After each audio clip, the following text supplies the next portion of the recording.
Welcome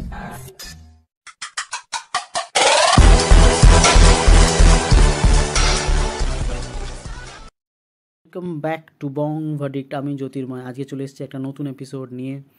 আজকে কথা বলবো অ্যানিম্যাল পার্ক নিয়ে। অ্যানিম্যাল পার্কের গল্প কি হতে চলেছে, অ্যানিম্যাল পার্কের থিম কি হতে চলেছে সেটা নিয়ে আজকে কথা বলবো, এবং অ্যানিম্যালের পোস্ট ক্রেডিট সিন নিয়েও আজকে কথা বলবো। আবরারকে মারার পর রণবিজয় দেশে ফিরে আসে। তারপর আমরা দেখতে পাই রণবিজয়ের মতন অবিকল দেখতে তার আরও একটা ভাই আছে যার নাম আজিজ, এবং প্লাস্টিক সার্জারি করার পর তাকে পুরো রণবিজয়ের মতন দেখতে লাগছে। আপনাদের মনে থাকবে জোয়া রণবিজয়কে আগেই বলেছিল যে আবরার আরও একটা ভাই আছে, যাকে আবরার পুরোপুরি রণবিজয়ের মতন দেখতে করে দিয়েছে প্লাস্টিক সার্জারির সাহায্যে, এবং সে ইস্তানবুলে থাকে এবং সে একজন প্রফেশনাল বুচার। তার মানে রণবিজয়ের মতন দেখতে যাকে আমরা পোস্ট ক্রেডিট সিনে দেখি, সে আসলে আবিদ ও আবরারের আরেকটা ভাই আজিজ।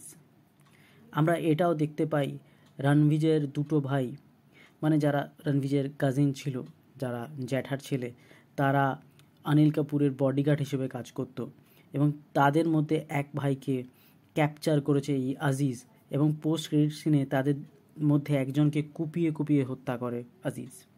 এবং আজিজের নৃশংসতার সিম্বল বা নৃশংসতার পরিচয় কিন্তু আমরা এই সিনেই পাই। এবার আসি ব্যাক স্টোরিতে। এই ব্যাক স্টোরিতে আপনাদেরকে আসল ঘটনাটা বলতে থাকবো আমি, যে রণবিজয়ের দাদুরা তিনটে ভাই ছিল।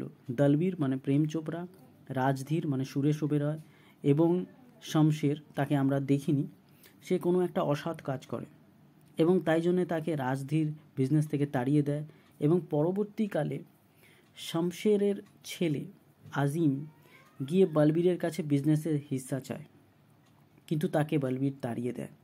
এবং পরে জানা যায় শমশের এই শুনে নিজের গায়ে আগুন দিয়ে আত্মহত্যা করে, এবং সেটি দেখে নেয় ছোট আবরার। এবং যেহেতু সে দাদুর সাথে খুব ক্লোজ ছিল, এটা দেখার পর আবরার কিন্তু বোবা হয়ে যায় এবং তার মধ্যে অ্যানিম্যাল ইনস্টিংক্ট জেগে ওঠে। এবার ফিরে আসি আবার সেই পোস্ট ক্রেডিট সিনে এবং আজিজের কথায়, এবং অ্যানিম্যাল পার্কের গল্প কি হতে চলেছে তা নিয়ে। এবার জীবিত ভাইদের মধ্যে বেঁচে শুধু আজিজ ও আবিদ, এবং তারা পুরো দমে তৈরি স্বস্তিক স্টিলের থেকে বদলা নিতে, ও অবশ্যই রণবিজয়ের থেকে বদলা নিতে। তাছাড়া মুভির শুরুতে যে বুড়ো লোকটা সব কিছু ন্যারেট করছে, সে কে? আসলে সিনেমার শুরুতে একটা গল্পের রেফারেন্স দেওয়া হয়, সেটা একটা রাজা, একটা রাজকন্যা, একটা বাঁদর ও একটা সেনাপতি। এখানে রাজা তো বলবীর সিং, রানী হলো স্বস্তিক স্টিল, বাঁদর হলো আবরার ও সেনাপতি হলো রণবিজয়। রণবীর তো বুড়ো হয়ে গেছে, মানে অ্যানিম্যাল দুনিয়া শেষ। তাহলে আমার মতে রণবিজয়ই হওয়া উচিত সেই বুড়ো লোকটা, আজিজ নয়, কারণ আজিজদের আসল প্ল্যান ছিল সবাইকে মেরে দেওয়ার। এখানে কিন্তু সে তার পরিবারের উল্লেখ করে ও পাপা মেরি জান গানটাও চালায়। আবার হতেও পারে সে আজিজ, যে গীতাঞ্জলিকে ভালোবেসে ফেলেছে ও রণবিজয়কে মারার পর সেই বাড়িতেই এতদিন থাকছে, এবং পরে রণবিজয়ের ছেলে বড় হয়ে আজিজকে মারবে। এটাও কিন্তু একটা পসিবিলিটি, যেটা অ্যানিম্যাল পার্কে দেখানো হতে পারে।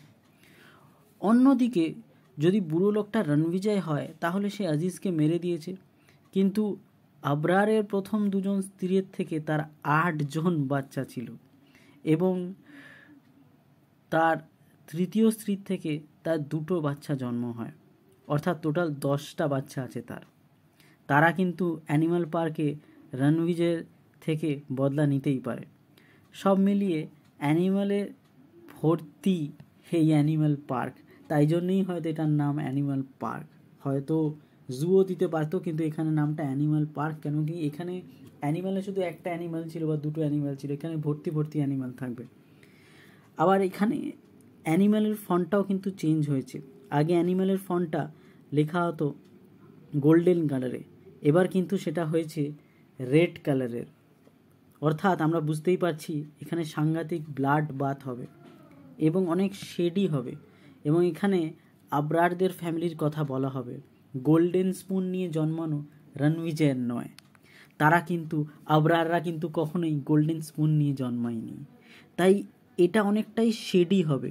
তাই জন্যে অ্যানিম্যাল পার্কের যে ফন্টটা, সেটাও কিন্তু অনেকটা শেডি এবং রেড।